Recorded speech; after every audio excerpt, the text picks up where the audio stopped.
Hello everyone. So the other night I was having real trouble sleeping. So I was lying there for a while, not having much luck, and then I thought I'd try something. So I started to say the name of some perfumes. Chanel number 19, Guerlain Mitsuko, Ralph Lauren Polo Green, Chanel Pour Monsieur. Unfortunately, I woke my wife up and she said, "What on earth are you doing, darling?" I said, "Can't you see? I'm counting chypres."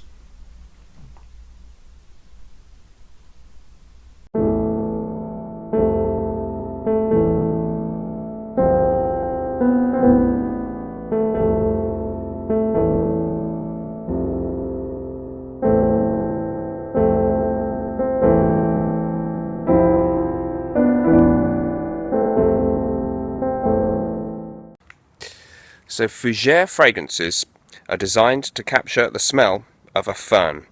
It doesn't really have a smell, but it's the smell that one would imagine might be evoked by the feeling of being perhaps in a forest where there are ferns, being amongst greenery. It captures this kind of green mossy feel, but there are really tons of different types of Fougere, and the one that we're going to be looking at today is a very unique and special one. So today we're going to be having a look at a fragrance from the house of Nobile 1942, and this one is called Fougere Nobile. Very attractive bottle there, we can see some nice indentations on the sides, a lovely label, presentation is great. The cap is plastic, so it would have been better if that was metal. Apart from that though, love the plaque on the front.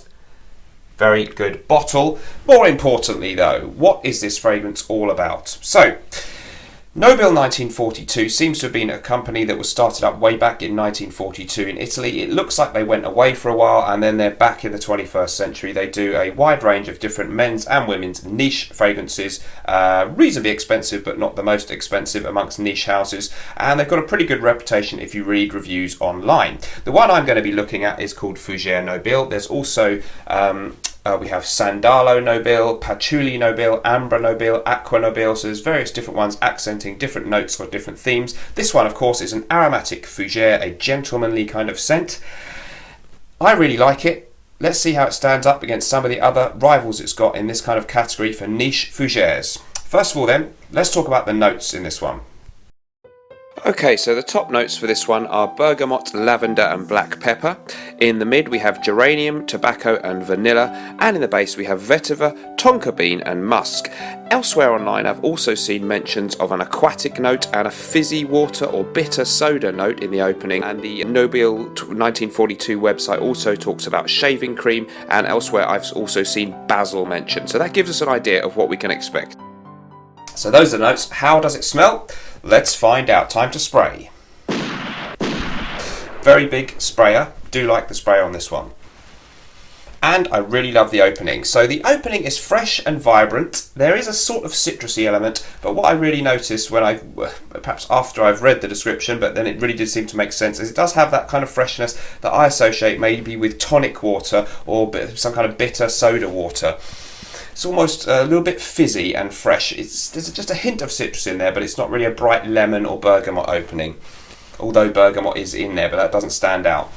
Definitely a bitter freshness with this one, which I really enjoy. There's also, both in the opening and as this one develops, a lot of herbal elements. So the lavender can really be smelled throughout the life of the fragrance, and the feel, the sort of texture that I get with this one is a bit like talcum powder. So it's very much one of these barbershop type scents, as if you've had your neck splashed with talcum powder after a haircut or a shave of your neck, and it really conjures up that image. The interesting and outstanding thing maybe about this one is the note of tobacco which they've thrown in there, which I really like. It's very much a dry, fresh tobacco leaf, not a very rich, pungent, sweet or smoky tobacco. However, the fragrance does have an undertone of a little bit of sweetness. There is this tonka bean and vanilla mixture that is there in the fragrance. And as the dry down comes in, that tonka bean and the vanilla get a little bit more dominant than the vibrant, fresh, zingy beginning. Very, very smooth. Somewhat mature smelling, but I think as Fougeres go, it's a slightly modern take on the genre. Okay, so it's not really like things like Drakkar Noir or Paco Rabanne Pour Homme. It's a more modern take, and even let's compare it to some niche ones. It does bear some comparisons definitely with Fougere Royale from Houbigant. one of my absolute favourites, a classic of the genre, but the difference here is a little bit more sweetness and more tobacco. You could therefore compare it a little bit to Histoire de Parfum 1725. That also has a lot of sweetness, a sort of licorice note and almond in there, and this one doesn't quite have that. So this one, 1725, a little bit more dandified. This one, somewhere in between the very almost austere Fougere world of Hubigant's Fougere Royale and the dandified version of 1725. So it's a little bit in the ballpark of things like MDCI Parfums Invasion Barbar as well, and it does also remind me and some other online reviewers of YSL, the designer fragrance house, Rive Gauche Pour Homme. What we've got that's different then is the additional tobacco note, and it just maybe feels a bit like they've taken Fougere Royale and thrown in maybe a little bit of Aramis Havana, a fragrance that has a kind of barbershop feel but a very accented tobacco note. Really smooth, really powdery, a little bit creamy, and the black pepper, there is that pepperiness in there. So it's a really nice mixture of some sweetness, smoothness, tobacco, a little bit of citrus freshness, but with a slightly spicy, creamy tobacco kind of note. I think this is an excellent fragrance. I really like it. Performance is quite good. The projection is never big, but the longevity is very good. It would actually make a really good refined work scent or a good signature scent. And since I've mentioned performance there, what I really like about this one as it develops over time is it really seems complex. It throws up different nuances and different things seem to come to the fore at different moments when you sniff it. So at first you can smell that freshness maybe, but then the lavender, the herbal notes, maybe the basil come through, and sometimes you smell it and you think, yeah, I really get the tobacco, and other times you get much more of a sort of soapy traditional barbershop smell. Also I think as it dries down I get a really nice sort of musky note as it goes into the really far dry down, and the smell that you get on your clothes if you smell them the next day. Very pleasant and very long lasting on clothes and on skin, even lasts through a shower, I've found. And that's often the sign of a really good complex scent, which I think this is.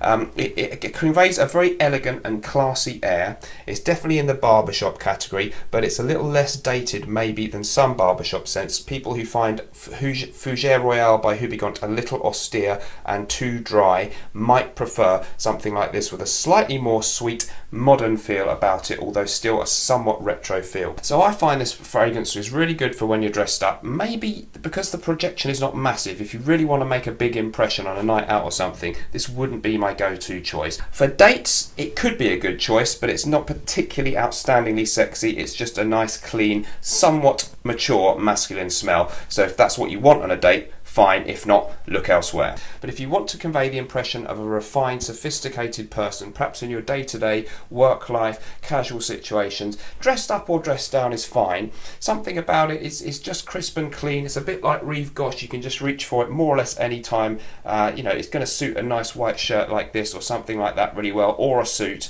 If you're looking really scruffy, then you might want to go, or if you're dressed very casually, you want to go with something a little bit more playful and young smelling. But for most situations, this one would be a great choice. The price on this one, I think I saw it on Lucky Scent, it's $125 for 75 mils, and I think it's around about £105 for the 75ml RRP in the UK. So it's not super cheap, but it's not the most expensive amongst niche. I did find mine on All Beauty in the UK a couple of months back. I think it was about £45 only, so a tremendous reduction. So do look around on discounters, and if places can give you samples, it's worth sampling this one. I'd highly recommend it. Where does it sit amongst my other favourite Fougeres? A while back I gave Fougere Royale a slightly stingy 9 out of 10, probably more like a 9.5 or 10. It's a real masterpiece, and I think I gave Histoire de Parfum the full perfect 10. I did a perfect 10 video on that one. It's maybe just slightly behind those in my estimation so far, so I'm going to go with a 9 out of 10 for this one. I really like it. It sort of sits in between the old school dry Fougeres and some of the more playful sweet ones that we get now, but it does a really nice job of managing that compromise well and being extremely versatile. It may go up to a 10 out of 10 in my estimation over time. Lovely fragrance, very interesting house, well worth checking out. So if you're interested in the classic Fougere genre, this one should go on your must-try list. Let me know if you've tried this one or any others from the house. Remember, whatever we're doing in life, let's project, and I'll see you in the next video.